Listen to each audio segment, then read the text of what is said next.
जीवन का सुख। तनु की उम्र भी केवल 10 साल थी। रामपुर के एक छोटे से मोहल्ले में वह एक पुरानी हवेली जैसे मकान में अपनी माँ दुलारी के साथ रहती थी। रामपुर में आज से करीब 30 साल पहले दुलारी की शादी हुई थी। गांव की होने के कारण शहर के तौर तरीके उसे समझ नहीं आते थे। दुलारी के पति राजाराम बाजार में एक दुकान में नौकरी करते थे। आज से करीब 5 साल पहले उनके सिर में तेज दर्द उठा। अस्पताल ले गए। वहां सारे टेस्ट हुए तो डॉक्टर ने बताया उन्हें ब्रेन ट्यूमर है। दुलारी की तो जैसे जिंदगी ही बदल गई। घर में रहने वाली देहाती लड़की जिसे बाहर का कुछ पता नहीं था, उसके सिर पर पूरी गृहस्थी का बोझ आ गया। साथ ही पति के इलाज के लिए पैसों का इंतजाम भी करना था। दुलारी ने किसी तरह हिम्मत करके घर से बाहर जाकर काम ढूंढा। एक दो घरों में उसे साफ सफाई का और खाना बनाने का काम मिल गया। दुलारी सुबह जल्दी से खाना बनाकर और तनु को राजाराम जी के पास छोड़कर काम पर निकल जाती। घरों में काम करके दोपहर को वह घर आती और पति और बच्चे को खाना खिलाकर जल्दी जल्दी दो निवाले खाकर वापस शाम के काम के लिए चली जाती थी। इसी बीच राजाराम जी की तबीयत बिगड़ती चली जा रही थी। एक दिन जब दुलारी अस्पताल में राजाराम जी के पास बैठी तो उन्होंने कहा, दुलारी, मुझे लगता है मेरे जाने का समय आ गया है।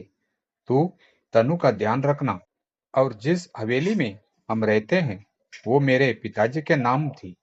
कभी भी उसे मत छोड़ना। बहुत मजबूरी हो तभी मकान बेचने के बारे में सोचना।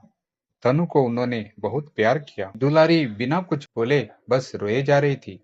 अगले दिन सुबह राजाराम जी चल बसे। दुलारी को कुछ समझ नहीं आ रहा था। आस पड़ोस के कुछ लोगों ने उनका अंतिम संस्कार किया। किसी तरह तेरहवीं की गई। 13वीं के 2 दिन बाद ही राजाराम जी के रिश्तेदार मकान पर हिस्से का दावा करने लगे।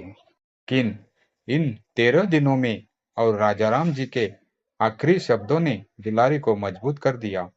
दुलारी सारी बात सुनकर सबके सामने आकर खड़ी हो गई और बोली, यह हवेली मेरे ससुर जी के नाम थी और मेरे पति इनके इकलौते बेटे थे। इस पर अब मेरा और मेरी बेटी का हक है। अब सब लोग चले जाइए यहाँ से। दुलारी की बात सुनकर जो रिश्तेदार उसे सीधा समझकर हवेली लेना चाहते थे, चुपचाप वापस लौट गए। दुलारी सुबह ही तनु को लेकर काम पर निकल जाती और शाम तक काम करके घर आती थी। वह सारी जिम्मेदारी संभाल रही थी। उसका एक ही मकसद रह गया था, तनु को पढ़ा लिखा कर काबिल बनाना। कुछ दिन बाद दुलारी पैसे इकट्ठे करके तनु को एक स्कूल में दाखिला करा दिया। धीरे धीरे समय बीत रहा था। आज तनु 10 साल की हो गई थी।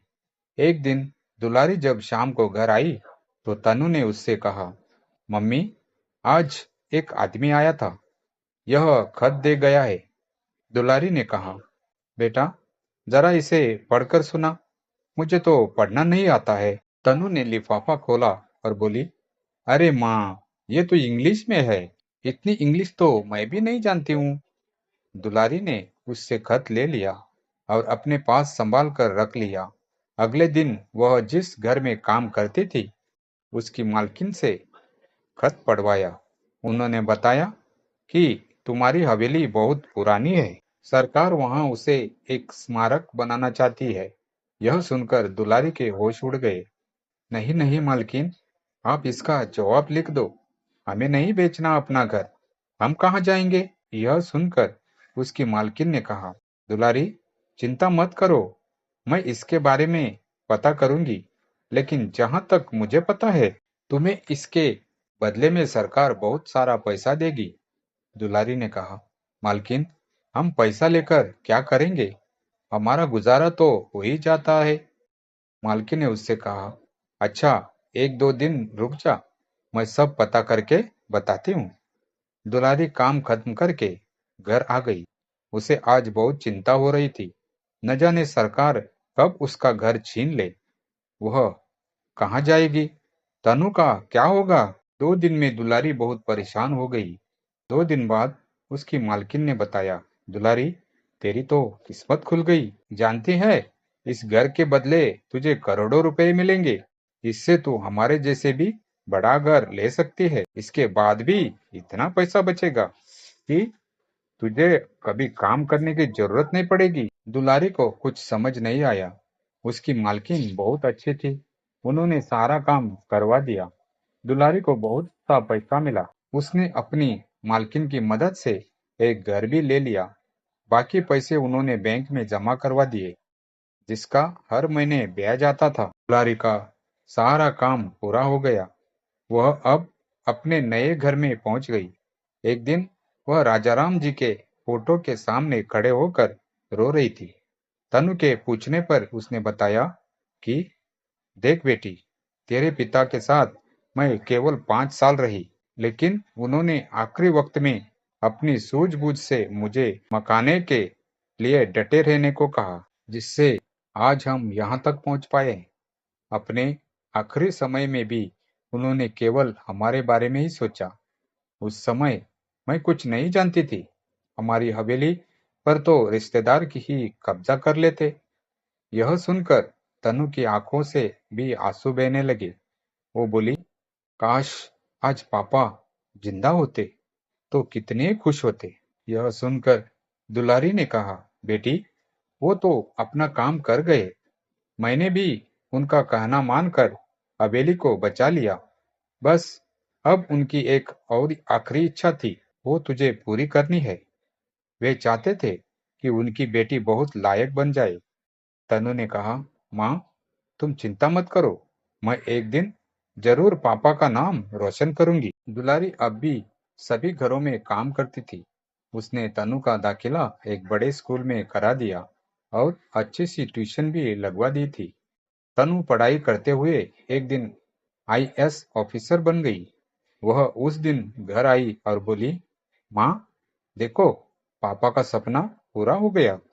तुम्हारी बेटी कलेक्टर बन गई। वैसे भी हमारे पास पैसे की कोई कमी नहीं है। दुलारी बहुत खुश हुई। बेटी, आज तूने अपने पिता की आखिरी इच्छा भी पूरी कर दी।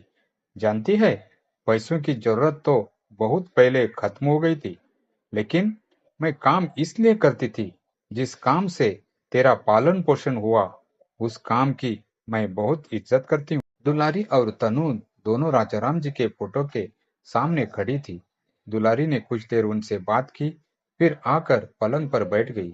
वह बोली, बस बेटी, अब मेरा काम पूरा हो गया। अब मुझे मुक्ति मिल जाएगी।